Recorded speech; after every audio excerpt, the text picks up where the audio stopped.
From the replacements to the indispensables. These are the guys that the Eagles cannot have go down at any point during the season, or will negatively impact our chances of going far in the playoffs or even making it there at all. What's up, it's your boy Cintron, coming back at you with another analysis video. And kid you not, that's my real name. 10 players the Eagles can least afford to lose to injury. The Eagles have had mostly good injury luck during the Nick Sirianni era, but that can change in an instant, as we will know these past couple years. From the quarterback to the returning big name safety, these are the team's most indispensable players, according to Jimmy Kempinski, as I affectionately call him, or not affectionately, because we have a love-hate relationship that he knows nothing about. Anyways, let's get into it. So there's going to be a couple guys now on this list that I'm going to add and some that I'm going to take off because I disagree. You know, like I said, me and him don't have to see eye to eye exactly, but players that we've lost, and we lost him last season, not due to injury though, due to free agency. He departed. But a guy who is back on this list, Chauncey Gardner-Johnson. He's indispensable because we don't have a replacement for him. He does so much. He's a slot defender as well as a high-level playing safety, and he can do both at a high level. So, we don't have, we struggle in the slot, period, without him in 2023. But at safety, we didn't have a adequate replacement for him when he departed.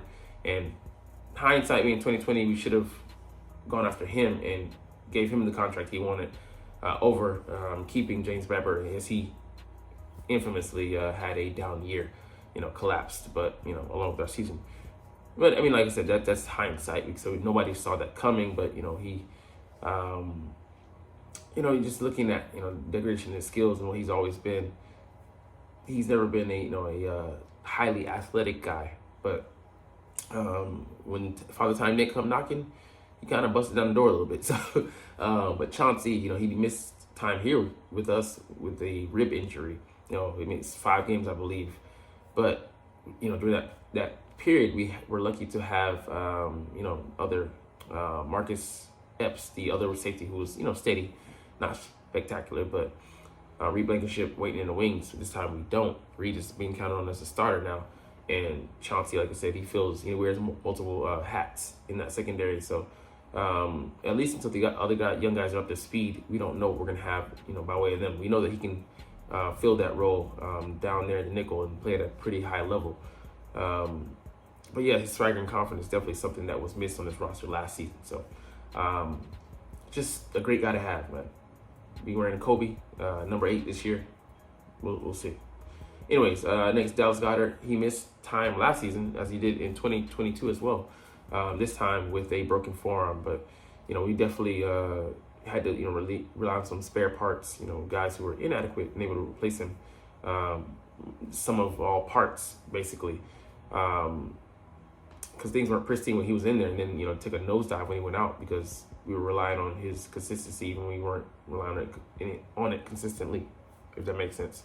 But Dallas, man, he brings that spark as a number 3 guy. He's number 3, but he still is, part of that big trio that Jalen really trusts and looks to, that has 80% of our receiving yardage and production. So he moves like a wide receiver in a tight end's body, and he can get skinny, has, pretty good damn speed, good hands, body balance, can fight through tackles.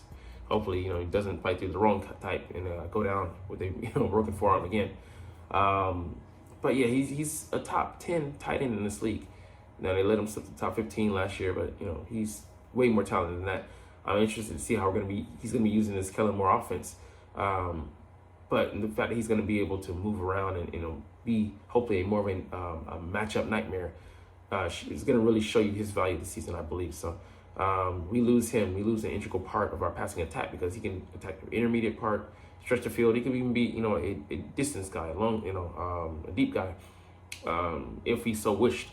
Just that we don't feature him that way because we have A.J. Brown and Devonta Smith to fill those roles. But don't get it twisted. Dallas Goedert is a pivotal piece of this passing attack, and he's a damn good blocker at that.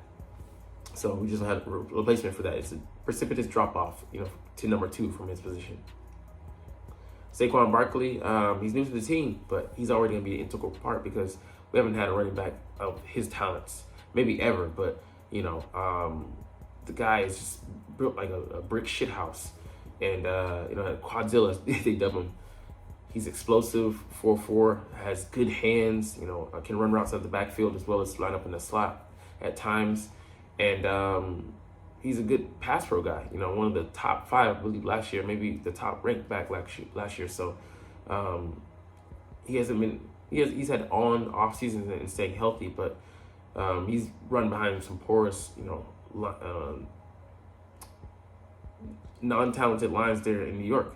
And the line he's going to have here is one of the best, if not the best in the league. So I like to protract his numbers, to be better than they were in the past couple of years. But it takes a lot of pressure off him. Not just that, him having not to be the focal point, and being able to play in between 2 great receivers and then a tight end who we just mentioned above. Definitely, if he misses time, our attack is going to be downgraded. So. Like I said, he hasn't been here long, but he's already a pivotal guy we're counting on. This one for me, Darius Slay. In previous years, if it was last year, definitely I would put him in the top 10.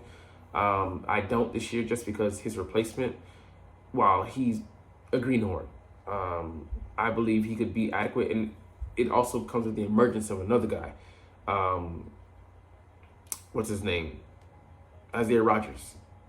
What I've seen, so far, what we've seen from him, he's picking up where he left off, not last year, but 2 years ago, calendar years. And he could be the number 1 guy, I think, to cover the, wide receivers. And while Slay, he's great experience and still, a solid player, okay to solid player. Him being turning, I think, 33 or 30, he's 33, I think, turning 34 soon. He's getting long in the tooth. And I think Quinyon Mitchell could replace him, and we wouldn't miss a great deal. I think, he definitely hit his snags, and he'd take his lumps dealing with the top receivers in the league. But he'd be number 2 thanks to Isaiah Rodgers. So I think he'd be able to handle that role, and we wouldn't suffer a tremendous downturn. So I'd take him off this list, but that's just my opinion. Now, one guy we definitely can't remove, Devonta Smith. We saw when we removed him from the attack, I think it was just A.J. Brown, limits us because Smitty, he's small, slighter frame, but, I love the name, top billing gives him Thin Diesel. He is that, man. He's only missed 1 game despite his size to injury, and that was last year. And, what shouldn't even have happened. He got rolled upon by his own teammate. Bad play design by Brian Johnson, but called him a place that Nick Sirianni wanted him to. So who to blame? That being said, let me just close this one out. He's just been the model of consistency, gotten better each and every year, and he had a great year last year. And he's playing number 2, here in Philly. He'd be the number 1 in most other spots, but such a great guy to have, and he can play inside, outside. He's game breaker. He sometimes doesn't get the credit he deserves because, he tries hard in the blocking game as well. But his ability to just go over the middle, make a catch, despite, the guys being bigger than him, take the punishment and keep going, just is underestimated, So definitely, we lose him, we lose a pivotal part of our attack. Nobody's replacing him on this roster. Nobody. Jordan Mailata, another guy who's, carved his way into our hearts, being that lovable Aussie. But, he's talented enough to, we don't have a replacement for him. Fred Johnson's not going to fill in adequately. And, we lose a big part. I know we lost him to injury in 2022 for a couple of games. He had to, I think it wasn't that. I think he played through the injury. But we lost him for that game. It was a big hurdle, because he gives us adequacy there. And more than that, he's still growing, getting better. Remember, this is his first foray into American football of any, form. They played in high school, Pee Wee leagues, university. Nope. He started as a pro, out as a pro. And, to reach his level, it's amazing.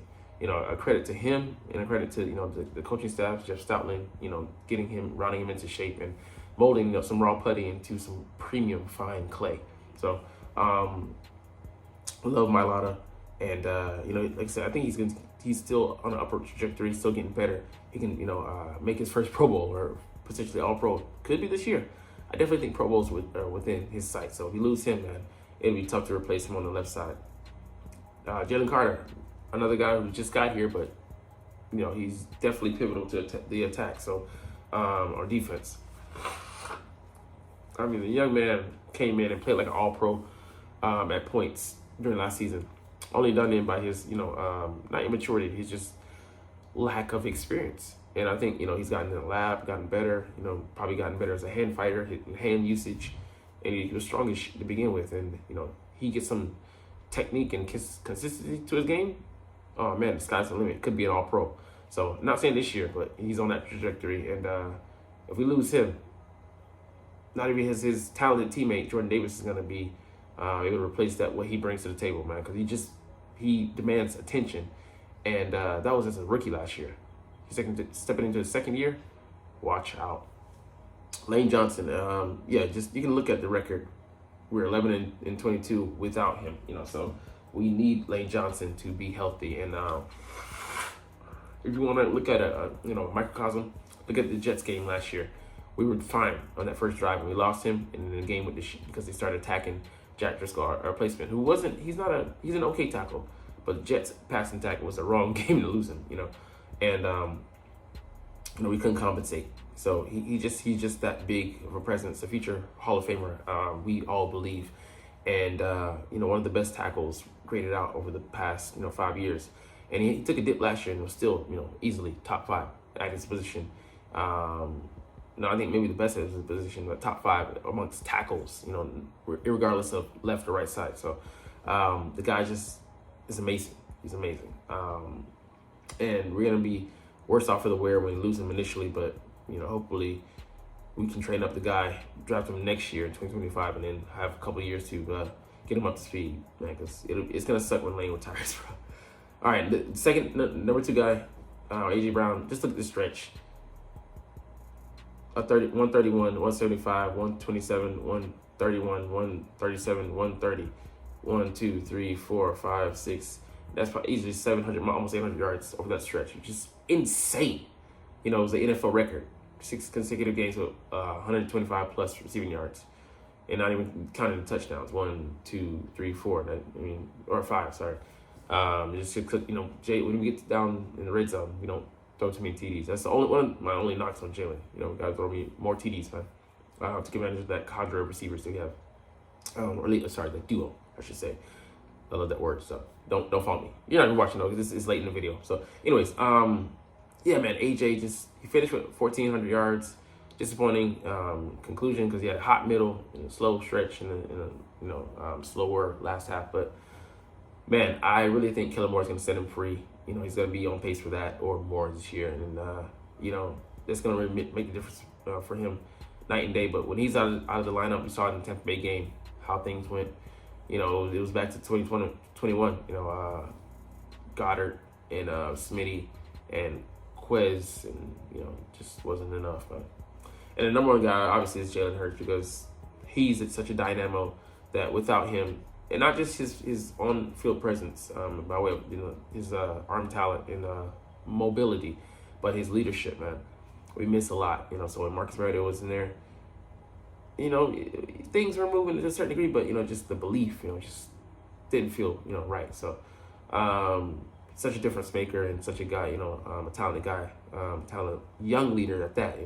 Had veterans, had a lot of skin in the game. Looking to him, that tells you a lot about his character and about the man that he is. So those are my guys. One guy I would include on this list is Cam Jorgens because if we lose him, I think Matt could be an adequate replacement for us. But I think he's going to step up into Pro Bowl-ish level this year.